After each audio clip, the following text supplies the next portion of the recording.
Hi అండి, welcome to Missamma చెప్పే కథలు. 4 పిశాచాలు. ఈ కథను రచించిన వారు ఉమాపతి గారు. ఓ గ్రామంలో చివర ఒక పాత సత్రం ఉండేది. అందులో పిశాచాలుంటాయని, రాత్రివేళ ఎవరైనా ఆ సత్రంలో ఉంటే వాళ్లను చంపేస్తాయని ప్రతీతి ఉండేది. ఆ ఊళ్ళోనే నల్లమందు భాయ్ ఒకడుండేవాడు. వాడు చిలుములో నల్లమందు వేసి పీల్చి ఆత్మానందంలో మునిగి తేలుతూ ఉండేవాడు. నల్లమందు కొనటానికి డబ్బు లేనప్పుడు మాత్రమే వాడు ఏదైనా పని చేసేవాడు. చేసిన పనికి కూలి డబ్బులు చేతిలో పడగానే వెళ్ళి నల్లమందు కొని దాన్ని తన చిలుము గొట్టంలో వేసి పీల్చి తిరిగి ఆనందసాగరంలో తేలిపోయేవాడు. ఒకనాటి సాయంకాలం వేళ వాడి దగ్గర ఉన్న నల్లమందంతా అయిపోయింది. కొందామంటే దగ్గర డబ్బు లేదు. ఎక్కడైనా పని ఏదన్నా చేద్దామన్నా ఎటుగాని సమయమది. అందుచేత వాడు వీధిన పడి అందరినీ పీడించసాగాడు. నా చిలుముకి ఇంత నల్లమందు ఇప్పించండి, మీరేది చేయమంటే అది చేస్తాను. ఎవరు వాడి మొర ఆలకించలేదు. కానీ కొందరు కుర్రవాళ్ళు వాడిని ఏడిపించాలనుకుని, ఒరే, నువ్వు ఈ రాత్రి సత్రంలో గడిపావంటే నీ చిలుములో నల్లమందు వేయటమే గాక నీకు భోజనం కూడా పంపిస్తాం అన్నారు. నల్లమందు ఇచ్చినట్లయితే వాడా రాత్రి కాలానంతా నరకంలో గడపమన్నా గడుపుతానన్నాడు. యువకులు తమలో తాము నవ్వుకొని నల్లమందు బాయి చిలుము నిండా నల్లమందు నింపి రాత్రికి భోజనం కూడా మూటగట్టి ఇచ్చారు. తర్వాత వాళ్ళు వాడిని సత్రం దాకా తీసుకుపోయి లోపలికి పంపి తమ దారిన తాము వెళ్ళిపోయారు. నల్లమందు బాయి ఆ సత్రంలో కూర్చుని నల్లమందు అంటించి తాగనారంభించాడు. త్వరలోనే వాడు ఆత్మానందంలో మునిగిపోయాడు. వాడి బుర్రలో పిశాచాల ఆలోచనే లేదు.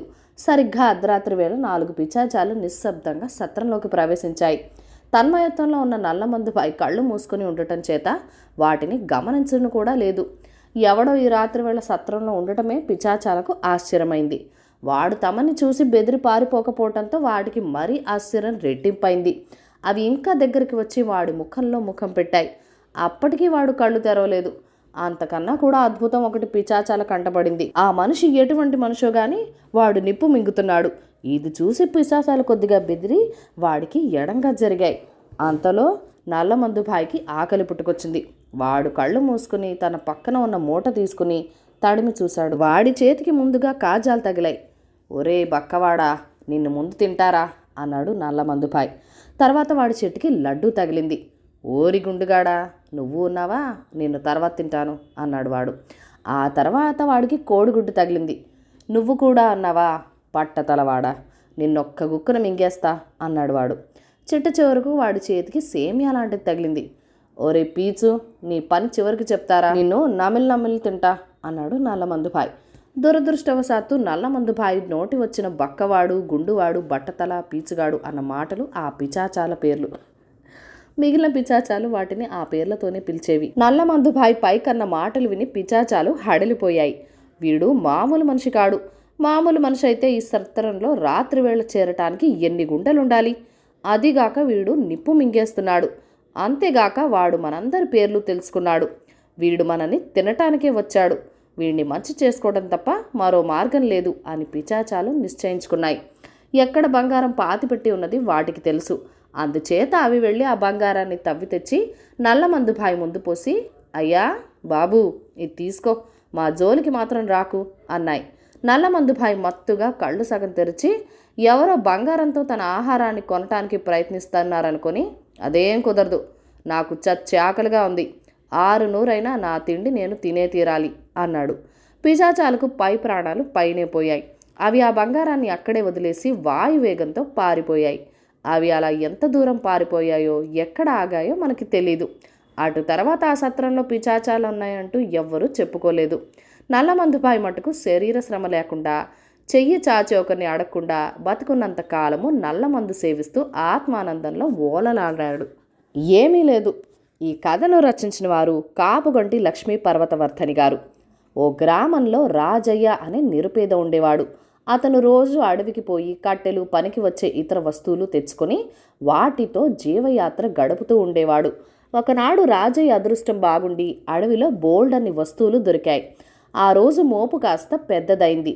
దాన్ని నెత్తిన పెట్టుకోవాలంటే ఎవరి సహాయమైనా కావాలి. ఎవరైనా కనిపిస్తారేమోనని రాజయ్య అటు ఇటు చూస్తుంటే సంగరజిత్తు అనేవాడు అటుగా వచ్చాడు. ఆ సంగరజిత్తు పెద్ద పేచీకోరు. అవకాశం దొరికితే చాలు వాడు ప్రతి వాళ్ళ దగ్గర డబ్బు గుంజేవాడు. సంగరజిత్తును చూడగానే రాజయ్య సమయానికి వచ్చావు. సంగరజిత్తు వైఖరి చూసి సాత్వికుడైన రాజయ్యకే మంట పుట్టుకొచ్చింది. నీ వేషాలు కట్టిపెట్టి గ్రామాధికారి దగ్గరికి పద, ఆయనే న్యాయం చెప్తాడు అని రాజయ్య సంగరజిత్తుతో సహా గ్రామాధికారి వద్దకు వచ్చాడు. గ్రామాధికారి ఇద్దరు మాటలు విని సంగరజిత్తుని, నువ్వు ఈ రాజయ్యకు సహాయం చేసినప్పుడు ఏమడిగావు అని అడిగాడు. అతడికి నెత్తిన కట్టెల మోపు ఎత్తే ముందు నీ దగ్గర ఇవ్వటానికి ఏమున్నదని అడిగాను. అంటే ఏమీ లేదన్నాడు అన్నాడు సంగరజిత్తు. ఆ తర్వాత నువ్వు సహాయం చేశావు. ఏమిస్తాడని సహాయం చేశావు అని గ్రామాధికారి అడిగాడు. తన దగ్గర ఏమీ లేదుందన్నాడు కదండి, అదే ఇస్తాడనుకుని సహాయం చేశాను అన్నాడు సంగరజిత్తు. ఇంతకు అతను నీకిచ్చిందేమిటి అని గ్రామాధికారి అడిగాడు. ఏమీ లేదు అన్నాడు సంగరజిత్తు. అంటే నువ్వు అడిగినదే అతడు ఇచ్చాడనమాట. అతని దగ్గర ఉన్నది ఏమీ లేదు, అతను నీకిచ్చింది ఏమీ లేదు. ఇంకెందుకు తగాదా పెట్టి మోపు ఇయ్యమంటున్నావు? ఈసారి ఇటువంటి అక్రమాలు చేశావంటే నిన్ను తీవ్రంగా శిక్షిస్తాను అని బెదిరించి గ్రామాధికారి సంగరజిత్తును పంపేశాడు. పెద్ద బెడద వదిలినందుకు సంతోషించి రాజయ్య కూడా తన ఇంటికి వెళ్ళిపోయాడు. నేరము శిక్ష. ఈ కథను రచించిన వారు వాణిశ్రీ గారు. కొత్వాలు సంగమేశ్వరుడు ఒకనాడు సాయంకాలం గుర్రం మీద నగర వీధుల్లో వెళ్తూ నలుగురు కలిసి ఒక యువకుడిని కొట్టడం గమనించి, ఎందుకు అతన్ని కొడుతున్నారు అని అడిగాడు. వీడు గురవయ్య దుకాణంలో బియ్యం మూట దొంగిలించాడు, అందుకే కొడుతున్నాం అన్నాడు ఆ నలుగురిలో ఒకడు. వాడు దొంగతనం చేస్తే కొట్టడానికి మీరెవరు అని అడిగాడు కొత్వాలు కోపంగా. దొంగతనం నేరం కదా, అందుకే కొట్టాం అన్నారు వాళ్ళు కాస్త బెరుగ్గా. నేరం చేసిన వాడిని రక్షక భటులు అప్పగించాలి, విచారణ జరగాలి, నేరం రుజువైతే శిక్ష పడుతుంది, అంతేగాని న్యాయాధికారి చేయవలసిన పని మీరెలా చేస్తారు అంటూ కొత్వాలు రక్షక భటులను పిలిచి దొంగతనం ఆరోపించబడిన యువకుడితో పాటు అతన్ని కొట్టిన నలుగురిని ఠానాకు తరలించాడు.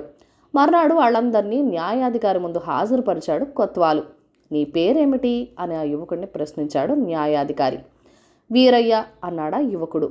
నువ్వు గురవయ్య దుకాణంలో బియ్యం మూట దొంగలించావని ఆరోపిస్తున్నారు, నిజమేనా అని అడిగాడు న్యాయాధికారి. అయ్యా, నేను వారం రోజులుగా గురవయ్య ఇంటి ప్రహారీ గోడ కట్టే పని చేశాను. వారానికి కూలి బియ్యం మూట ఇస్తానని ఆయనే నా చేత పని మొదలు పెట్టిస్తాడు. పని పూర్తి చేశాను. అంతలో పెరట్లో ఉన్న నీళ్ల బావి మట్టు ఉన్న గోడ దెబ్బతిన్నది. పాత గోడ పడగొట్టి కొత్త గోడ కట్టు అన్నాడు గురవయ్య. దానికి 2 రోజులు పడుతుంది. నేను ఊరెళ్ళి మళ్ళీ వస్తాను. మొదట చేసిన పనికి కూలీ కింద మాట్లాడుకున్న మూట బియ్యం ఇమ్మని అడిగాను. అందుకు గురవయ్య ఒప్పుకోలేదు. దాంతో నాకు కోపం వచ్చి దుకాణంలో ఉన్న బియ్యం మూట ఎత్తుకొని పోతూ ఉంటే గురవయ్య దొంగ దొంగ అని కేకలు పెట్టాడు. ఈ నలుగురు వచ్చి నన్ను పట్టుకుని కొడుతూ ఉంటే కొత్వాలు గారు చూసి విడిపించారు అని వీరయ్య జరిగిందంతా వివరంగా చెప్పాడు. గురవయ్య, వీరయ్య చెప్పినది నిజమేనా అని అడిగాడు న్యాయాధికారి. నా దుకాణం నుంచి వీరయ్య దౌర్జన్యంతో బియ్యం మూటను దొంగలించడం నిజం అన్నాడు గురవయ్య ఆవేశంగా. మరి వాడు వారం రోజులు చేసిన పనికి మాట్లాడుకున్న కూలి ఇవ్వకపోవటం నీ తప్పు కాదా అని అడిగాడు న్యాయాధికారి. ఇవ్వనని నేను చెప్పలేదు, పని పూర్తి చేస్తే ఇస్తానన్నాను అంతే అన్నాడు గురవయ్య.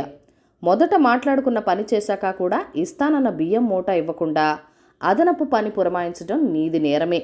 అందుకని 10 వరాల జరిమానా విధిస్తున్నాను అన్న న్యాయాధికారి వీరయ్య కేసి తిరిగి, గురవయ్య ఇస్తానన్న కూలి ఇవ్వకపోతే అధికారులకు చెప్పుకోవాలే తప్ప దౌర్జన్యంతో బియ్యం మూటని ఎత్తుకెళ్లడం నీ నేరం. అందుకు శిక్షగా నువ్వు ఊరెళ్ళి తిరిగి వచ్చి ఆ బావి గోడ కట్టి పూర్తి చేయాలి. అప్పుడు మూట బియ్యం గురవయ్య చెల్లించే 10 వరహాలు నువ్వు తీసుకోవచ్చు అన్నాడు. వీరయ్య సరేనన్నట్టు తలాడించాడు. ఆ తర్వాత న్యాయాధికారి గురవయ్య దొంగ అని అరవగానే నిజాలు తెలుసుకోకుండా వీరయ్యను కొట్టినందుకు ఆ నలుగురికి వారం రోజులు కారాగార శిక్ష విధిస్తున్నాను. ఇలా ఎవరికి వారు తొందరపడి చట్టాన్ని తమ చేతుల్లోకి తీసుకుంటే మళ్ళీ నేరాలు పెరిగిపోయి న్యాయ వ్యవస్థ అస్తమస్తమైపోయే అపాయం ఉంది. దాన్ని మొదటే అరికట్టాలి అన్నాడు. న్యాయాధికారి తీర్పు విని అందరూ చప్పట్లు కొట్టారు. కథ కంచికి మనం ఇంటికి. ఈ కథలను లైక్ చేయండి, షేర్ చేయండి. మన ఛానల్ని ఫస్ట్ టైం చూస్తున్నట్లయితే కనుక మరిన్ని ఇంట్రెస్టింగ్ కథల కోసం ప్లీజ్ సబ్స్క్రైబ్ చేసుకొని మీ సపోర్ట్ ఇవ్వండి. మీ అమూల్యమైన ఫీడ్బ్యాక్ అండ్ సజెషన్స్ నాతో కామెంట్ సెక్షన్లో కూడా షేర్ చేసేయండి. Thank you for watching. Bye bye.